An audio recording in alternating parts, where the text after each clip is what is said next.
Hello, everyone. This is Lupe Munoz. And I'm Steve McKeon, and welcome to the Leadership Exchange. Today we've got Dan Fleming from the Greater Boston Manufacturing Partnership, otherwise known as Gbmp. And for those of you in the lean community will easily recognize the entity and the company. Dan is currently the president leading the organization.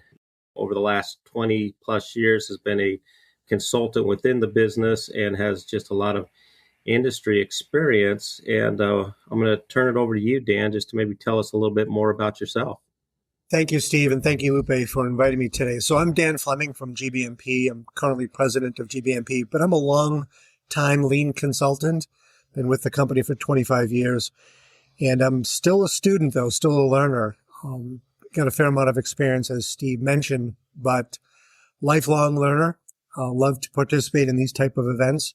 So thank you for having me. It's always great to have someone like yourself, Dan. I know we've interacted in various scenarios, and we've been working for a while now to make this happen. So to see it actually become a reality is pretty exciting for me. So very much appreciate your time and all the knowledge that you're going to share with us. Now, typically, we like to ask our guests for a story relevant to the topic today. Today, we're going to talk a little bit about leading with purpose. So the Shingo principles and how they shape servant leadership for the next generation of leaders. A lot of our listeners, not all, but a lot of them are up and coming leaders, new leaders to roles.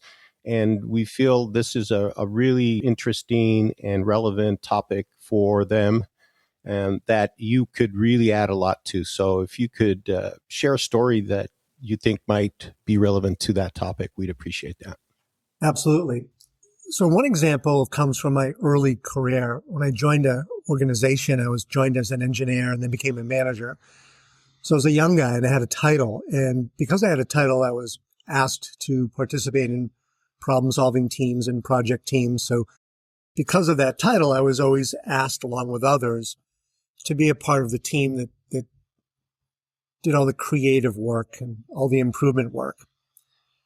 And it felt good to do that, but I knew the people working around me, the people doing the value-added work, had a lot more experience than I did. They had been at the company many years. They just didn't have the opportunity that I and others had. So it bothered me a bit.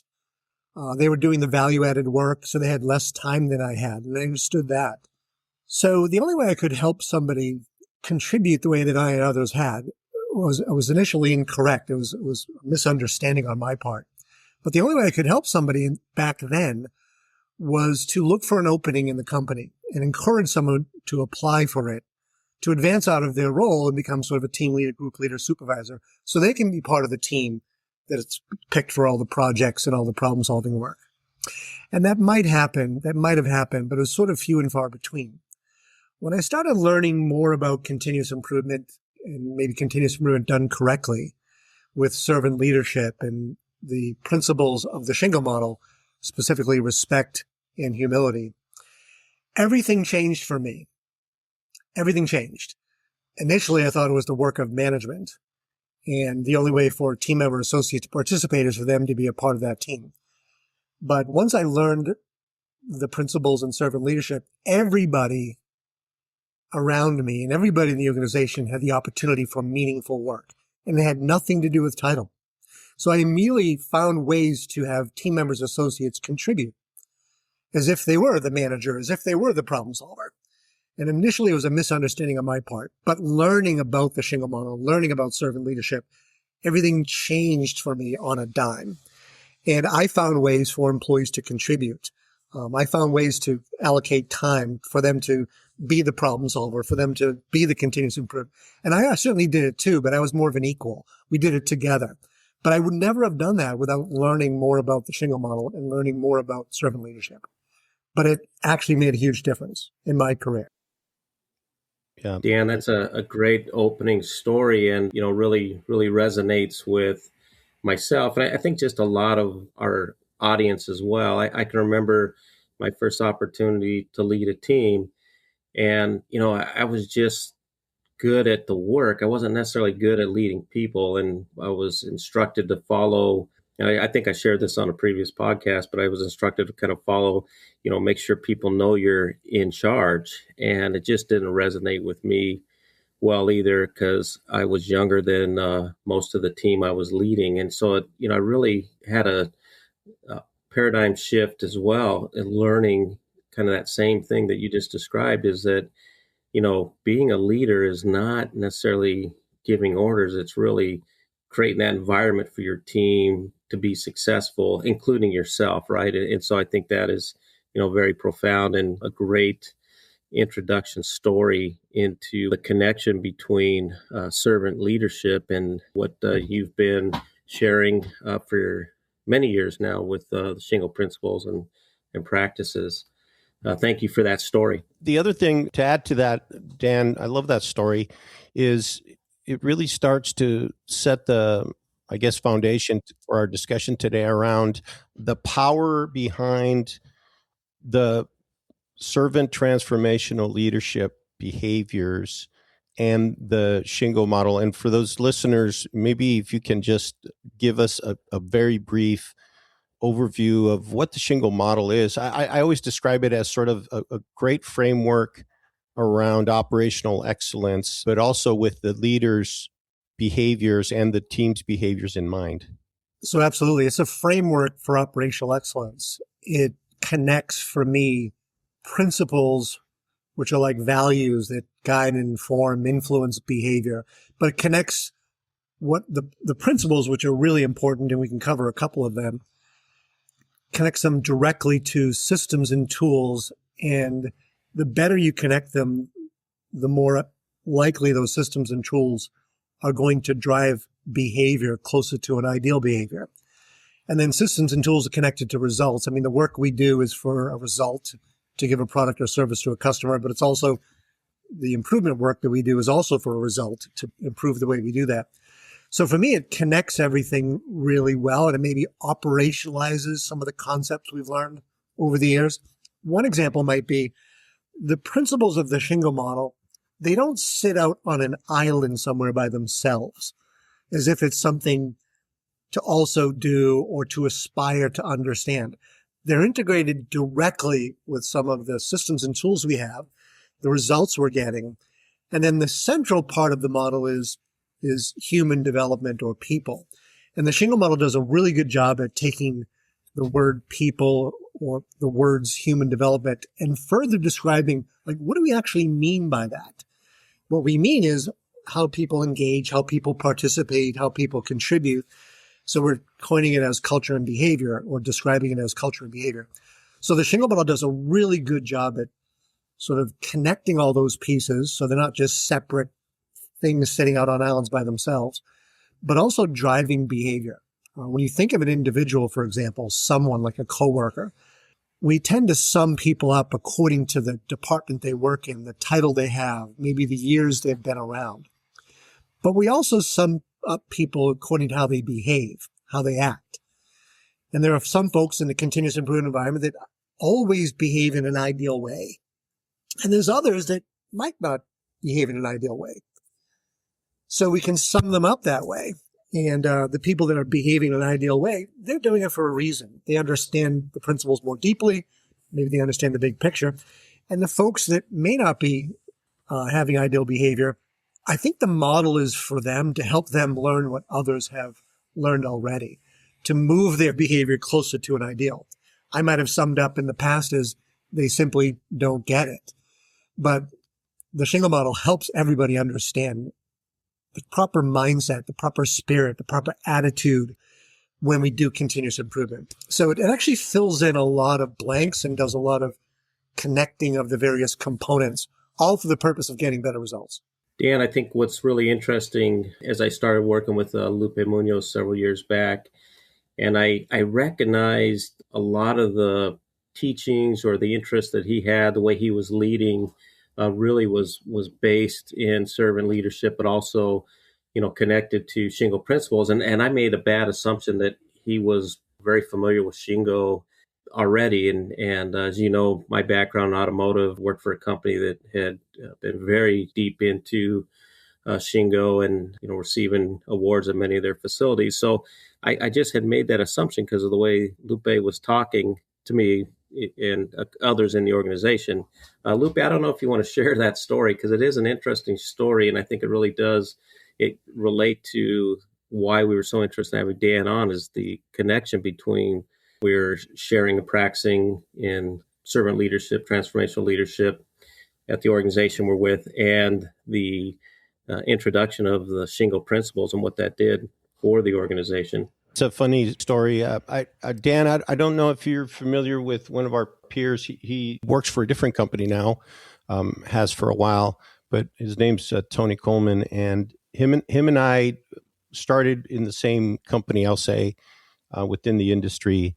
And when we did, we became followers of lean and operational excellence. And we started to kind of gather things around leadership that we thought made sense or that we had been taught through others. And we started creating this framework that we couldn't really visualize clearly. We couldn't effectively communicate. And one day we reconnected working for another employer, and we were working together again. And all of a sudden, out of nowhere, he sends me this text message, and he says, "Oh my God, I found it. I found what we've been looking for." And he sent me this link to this thing that at the time I'd really not heard of, and it was called the Shingo Model. So I started looking at it, and it was from Gbmp, and I was like, "Oh man, this is it. This intuitively makes sense to me, but I could never frame it up the way the model had." And so it really made a lot of sense to us, and we really adopted it because it's like the framework is there. It's very clear to us, and it makes sense to us. And now we have something to be able to show people, to help them understand that model. And it was one of those moments where everything just kind of came together for me personally as a leader. And my hope is that through this episode, we help others really be able to do that maybe earlier in their careers. Because if I'd known this when I first started, let's say a few years into my first leadership role, I can just imagine how much help I could have been for people that I led, the teams that I was part of. So it was very pivotal moment in my career when I was able to bring that together.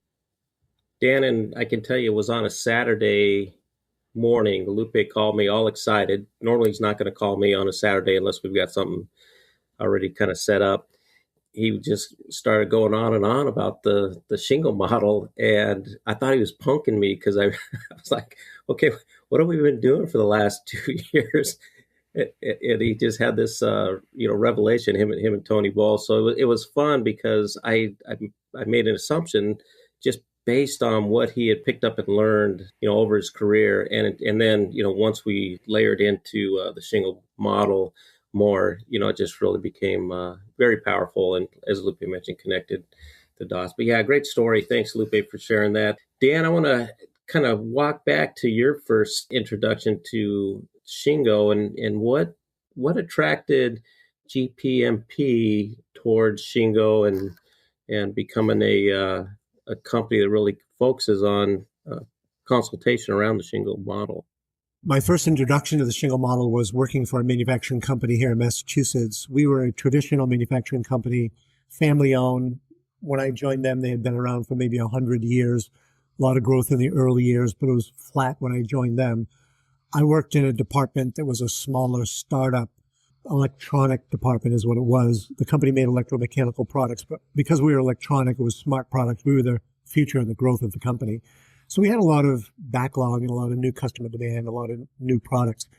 But when I joined that company to help them grow that department, it was very difficult to do it in a traditionally managed company. So they were traditionally managed, meaning top-down, autocratic, a lot of red tape and bureaucracy. And I was a young guy, and I knew this company had an opportunity to grow. So I was frustrated, actually, by not being able to help this company make improvement or to meet customer demand. Luckily, someone at the organization above me in a VP or senior leadership role introduced continuous improvement and then along the way introduced the Shingo model. So I took an interest early on because I knew it would help this organization, and I knew there had to be a better way than the traditionally managed company that I was at. 3 years into that company-wide effort, the company was a recipient of the Shingo Prize. So I took an interest early on in continuous improvement because it just made sense to me. It was difficult without the Shingo model because there was a lot of tools, and some people did it, some people didn't. When we matched the Shingo model, it helped, as we stated earlier, to sort of get the most out of it, get people to fully understand what we were doing. It just helped strengthen the overall program. After we were recipient of the Shingo model, I obviously continued within that company for many, many years. I became a consultant 25 years ago, so it was a natural to continue to support the Shingo model. As a consulting company, we're a licensed affiliate, so we teach their courses, the Shingo model courses, but we're also Shingo Prize examiners. But long and short, the technical side, the tools and techniques, they're very important because they provide the means to do improvement, the means to do problem solving. And without them, we struggle. It's like using a blank whiteboard or blank sheet of paper. But they don't work fully without the culture and behavioral part. Together, these two pieces, tools and culture, are really what's necessary to make lasting improvement. So it always made sense as a consulting company to do both. We teach tools, but what we really do is teach culture, teach behavior. We teach people, or we teach culture. We help people learn how to use the tools to solve problems. But we're really developing culture. And that's the difference between the Shingo model. A lot of consulting companies, and maybe even companies that are practicing improvement, they focus a little bit too much on tools and not enough on culture. Yeah, that's a great point. Amen Yeah. to that, Dan. That is such a truth that I've also witnessed. Or I'll make a statement and tell me if you agree or disagree, because from that perspective, exactly from that perspective, I feel that as a leader of an organization that is it's on the pathway to operational excellence or is pursuing operational excellence, one of the most critical behaviors as a leader is part of the Shingo guiding principles, which is leading with humility. I feel that that's probably the most critical because, and my support for that is that if you as the leader can establish that safe zone for everyone to be able to thrive and to be able to really allow the model to maximize its value to that culture, it's got to start with you as the leader. What do you think about that statement I made?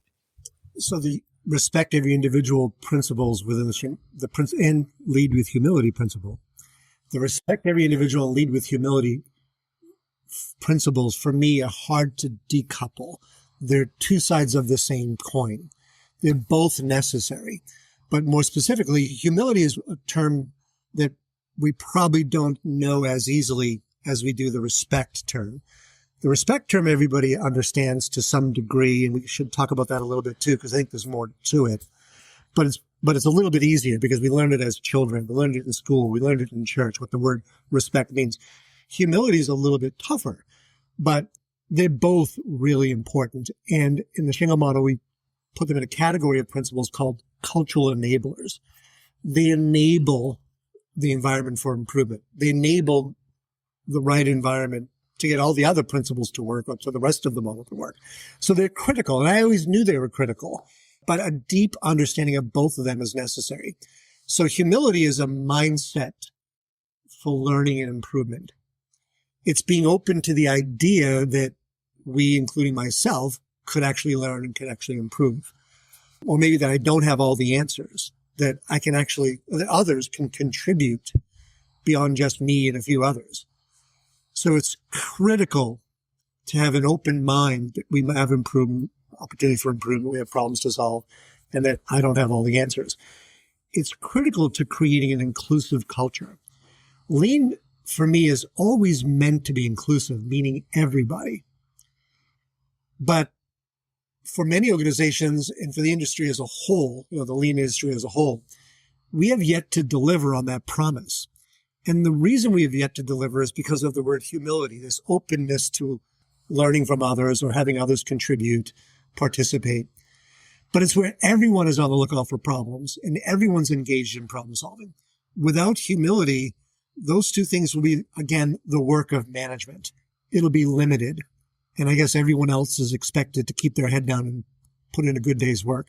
So without humility, without respect, it's not going to go anywhere. It's going to be very, very limited. With those two things and a deep understanding of both, we're likely to go far in the continuous improvement world.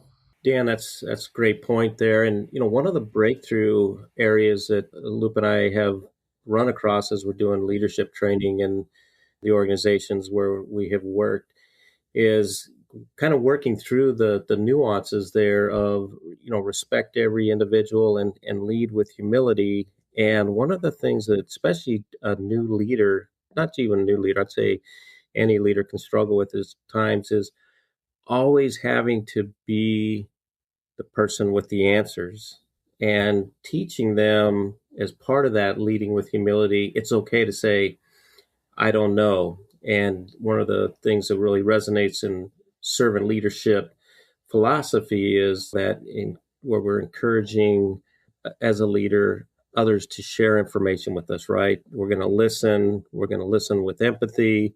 And I think that's just reinforced by the Shingo principle of respect and humility. And I thought you did a great job of tying those together. And you really can't separate the two. You got to understand both. And then I think you really need to understand, to your point, how they're applied in an organization and kind of walk us through your thoughts around new leader coming into an organization, or maybe they're just, been promoted within the organization. How can they leverage these things to build trust when been given this big opportunity to lead?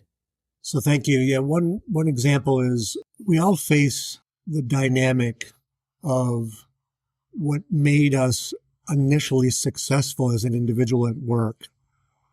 Meaning, for those of us that might advance into a management or leadership role, what made us successful was maybe having the answers, the ability to get things done, the ability to solve problems quickly. And then once we become the leader or the manager, those are not necessarily examples of what we mean by servant leadership. A servant leadership doesn't solve every problem themselves. They develop problem solvers. They seek improvement through others versus doing it themselves. And that's a major change. I mean, what made me successful to become a manager, as an example, now I need to manage differently. So it takes a while to have that, to learn that, to understand that. So it's necessary to rethink your own personal behavior as a leader, because those are different than what made you successful in the first place. Yeah, well said, Dan. Well said. One of the other things I was thinking about as you were talking there, and Lupe touched on this a little bit, is creating that environment. And we use kind of a buzzword now in industry around psychological safety. But when you go back and you look at the Shingo guiding principles, you see a lot of the environment needed for psychological safety. You want to touch on a couple of those areas as it relates to the principles? Yeah, so a new leader, in terms of sort of respect and humility, what are the steps we should take, or what can we do to operationalize that, to make it come to fruition? So if we have folks that are working for us or working in a department that we work in and we lead, we have to ask ourselves, have we provided everything they need to be successful? Initially, have we provided the tools they need, the training, and a safe environment for them to succeed? And a safe environment is both physical and psychological. So to think deeply about that, like, have I provided everything they need to be successful? And on the psychological safety side, have we created an environment where it's safe for people to raise their hand to say they have a problem or to say they have an idea? Or is there an environment where we sort of shoot the messenger, where we maybe overreact? But by asking questions and allowing people the freedom to answer them, by thanking people for their input, we start creating this psychologically safe environment. Other examples are not allowing others to be overly critical. We call these moments of truth, a single point in time where we as a leader have one chance to demonstrate the right thinking. It could be support for an employee's idea. It could be pulling in a quiet individual to a conversation and then listening. It could be not allowing, as I stated earlier, someone to be overly critical of someone else's comment. These are all moments of truth. They have a lasting impact, though, positive or negative.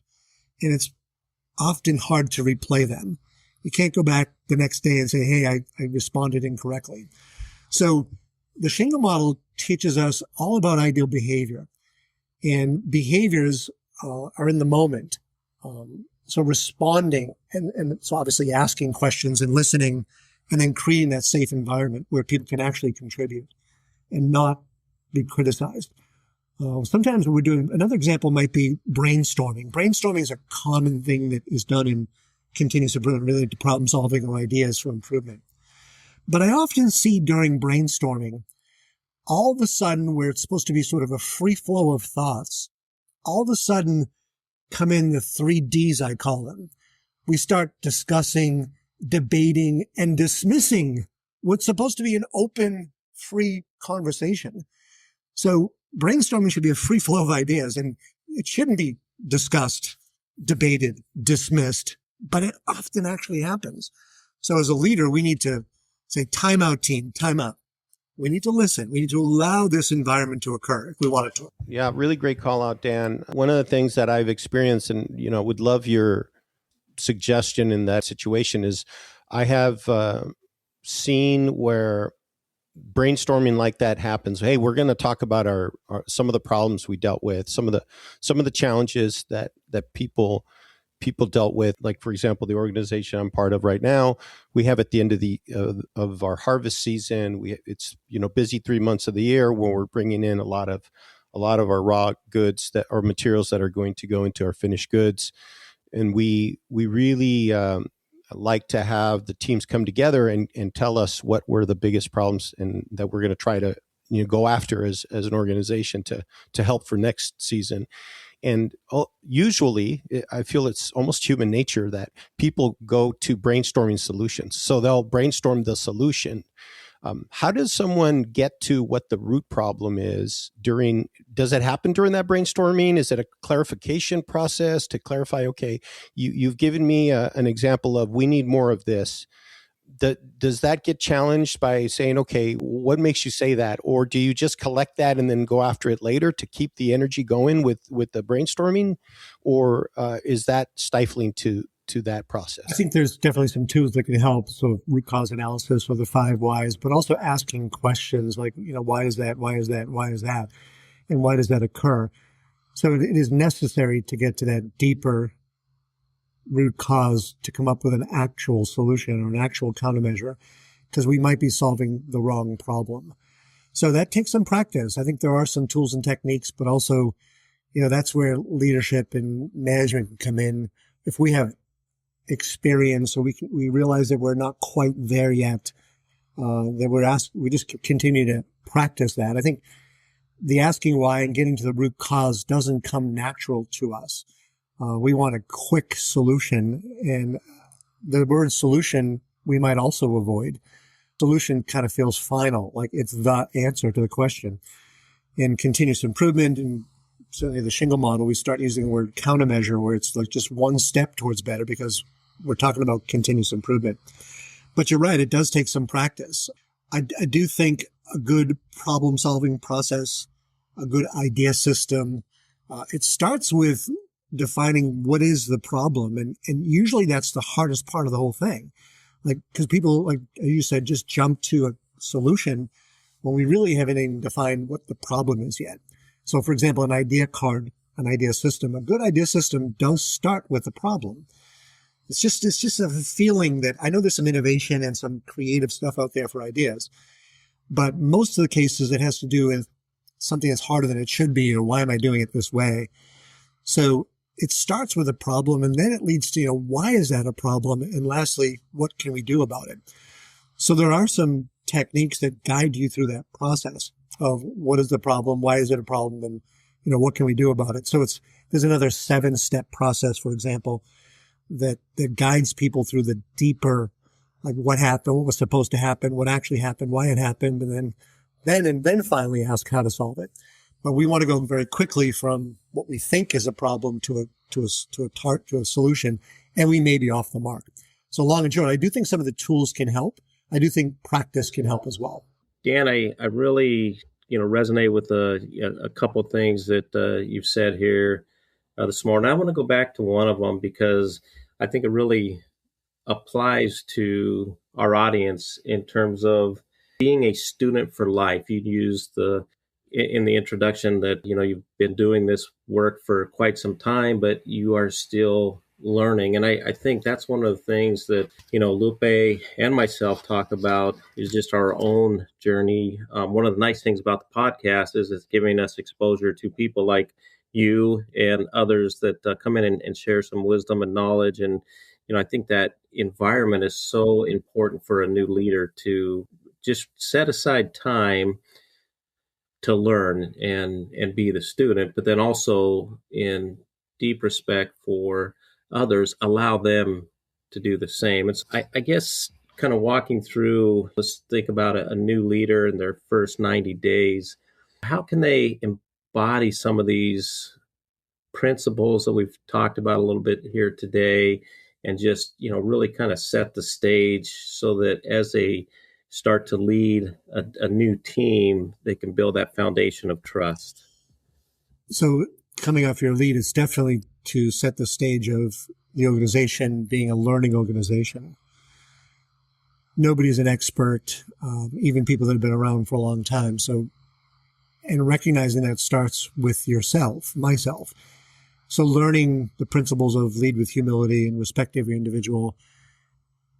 I obviously have a mindset that I can always learn and I can learn from others, and that I'm not an expert, even though I do have experience. Certainly, there's lots that can be learned from the people doing the work versus the people that are sort of managing. One example is, we ask those that sort of support and lead the people doing the work to solve all the problems in the area. And we ask the people doing the work to maybe not contribute.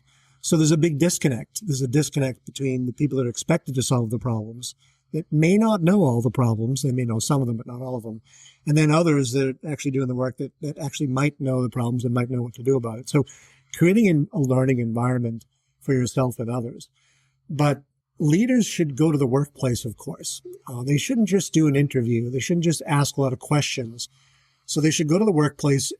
They should learn from the people, but they should also learn from the process. They should watch carefully and listen carefully. They shouldn't just interview folks. They should focus on both the objects and subjects of work. So the objects of work are the item itself. In manufacturing, it's the part of the product. The subjects are the people doing the work. So when I'm doing direct observation, just out there learning, for example, it's sometimes hard for me to, what am I actually watching? Am I watching the person or am I watching the item? And I think there's a place for both. I think we should focus on the item and not the person and see what it does. And then we should also focus on the person because it may be difficult to try to separate the two of them. It's kind of hard to do. They should also assess systems and tools, not audit, but assess. What systems and tools do we have in place for continuous improvement, for problem solving? Most organizations have well-developed systems and tools to do the work, but don't necessarily have well-developed systems and tools to improve the way we do the work. So the leader, a new leader in the first 90 days, they should obviously learn from the people doing the work. They should also focus on the process and not just, listen to what folks have to say. They should focus on the object and the subject of work. And they should focus on or assess some of the systems and tools. My personal interest is on the continuous improvement side because I think they fall short of being well developed. The work system, that does feel like an audit. Do you have work instructions? Do you have records and do you have audits? And those are probably already in place. It's the continuous improvement side that often falls short. They also shouldn't do that too long. I like the idea of the first 90 days because at some point they actually need to lead.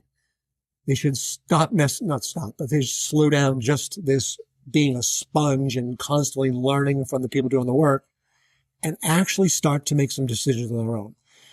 Having said that, you started with this idea of lifelong learning. The lifelong learning continues. So the first 90 days is just my first impressions, and I need to then make some decisions and begin to lead. I need to assume that leadership role because that's what people hired me for, not just to ask questions and to observe work all day. At some point, though, it's obviously a little bit of both. It needs to be a more balanced approach. The reason I say that, one last thing, the reason I say that last part about at some point, becoming the leader that you were hired for, is that I've heard leaders say to me that my own employees told me after 3 months or 6 months, they asked me to stop asking questions and stop observing and actually start making some decisions.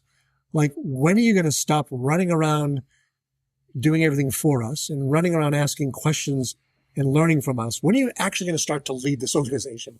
So it kind of caught the individual that have told me this off guard a little bit. They thought they were being a true servant leadership when really they were just being sort of a learner and a helper.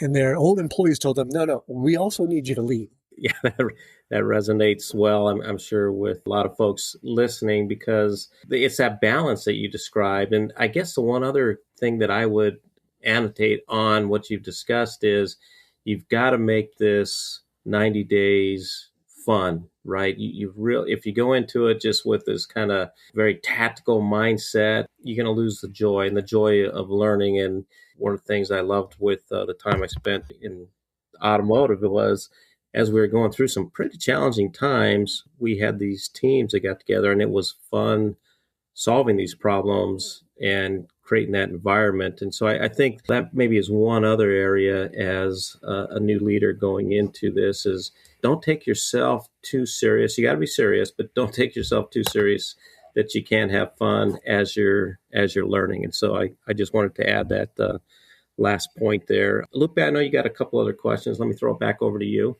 Yeah, as we're nearing the end of our episode here, I wanted to ask you, Dan, about in the vast experience that you have in this area with different organizations, different leaders, what are some of the, you already talked a little bit about, hey, sometimes teams can get wrapped up around just the systems and not really focus on those behaviors.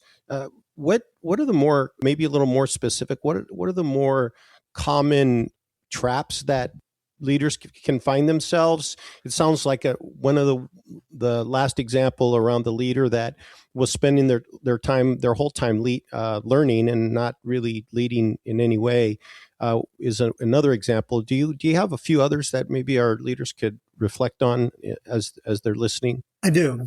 One example might be how a leader responds to a problem. And this is still a work in progress for me. So it's very important how we respond. In the past, when someone would come to me and talk about a problem, I thought they were asking me to solve that problem for them. It felt like they were saying, please do something about this because you're the leader. So I would take the problem from the individual. Today, when an employee tells me about a problem, I listen very carefully, but I respond differently. I respond with, what do you need from me? And that one question changes the behavior from me taking problems to me supporting others. And it works. When I say it, I see people pause. Like they're thinking for a second, like, you said, what do you need from me? Versus me saying something like, okay, I'll take care of that for you. But they take a pause and they may even take a step back because it's not the response they expect. And then they think about it and then they think about what they need to solve their problem. It's empowering them versus simply taking problems from them. And it's a simple thing to do. Like, what do you need from me? I hear you. What do you need from me? A lot of these folks actually have many years of experience and can solve the problem, but they're not necessarily authorized, or they're actually asking in some cases for us to authorize them or let them run with that problem. They're waiting for that answer, and we don't often come up with that answer. We just take the problem away from them. So that's something to practice around this idea of servant leadership. Servant leadership doesn't mean you do everything for everyone. Run around like a chicken with their head cut off and be a chief problem solver.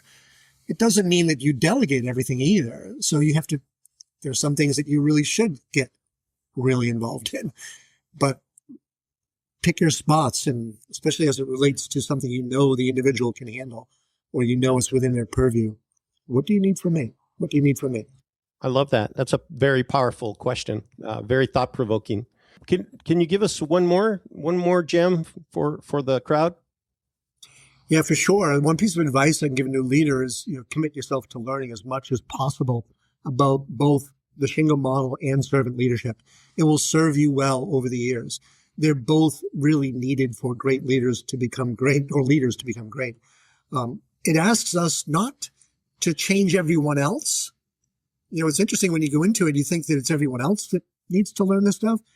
But it actually, when you do it well, you're finding out that it's actually changing your own personal behavior.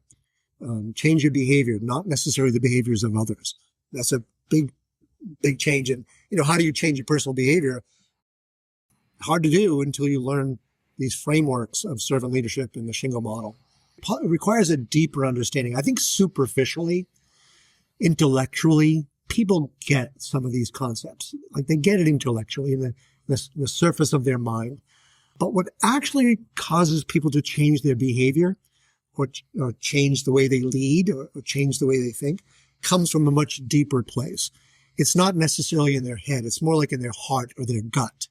So the more they think about behavior, the more they think about leadership or leadership behavior or potentially the Shingo model and servant leadership, the more deeply they think about it, it's moving it from this intellectual or superficial understanding to a deep, deep personal understanding. And that's how we as individuals change our behavior. Dan, thank you for that. And I think that's a great wrap up to this session. Really appreciate the time. And I know as we discussed in our pre-call, there's several other great topics that we would like to discuss with you in the future, and doesn't necessarily have to be on the podcast. I really look forward to keeping the conversation going. And thank you for sharing today with our listeners and spending some time with Lupe and I. We greatly appreciate it. You're welcome. I enjoyed it. And thank you both, Lupe and Steve, and have a happy holiday. Happy New Year. Thank you, Dan. As we anticipated, you did not disappoint. Fantastic material, and I appreciate your contribution to, at least I know, I can't speak for Steve, but I'm confident he's in the same pool as I am, that even with today's episodes, I've learned a few things from you that I will benefit from. So thanks for that gift. With that said, this is Lupe Munoz. And I'm Steve McKeon with our guest, Dan Fleming. Thank you for listening to the Leadership Exchange. Have a great day.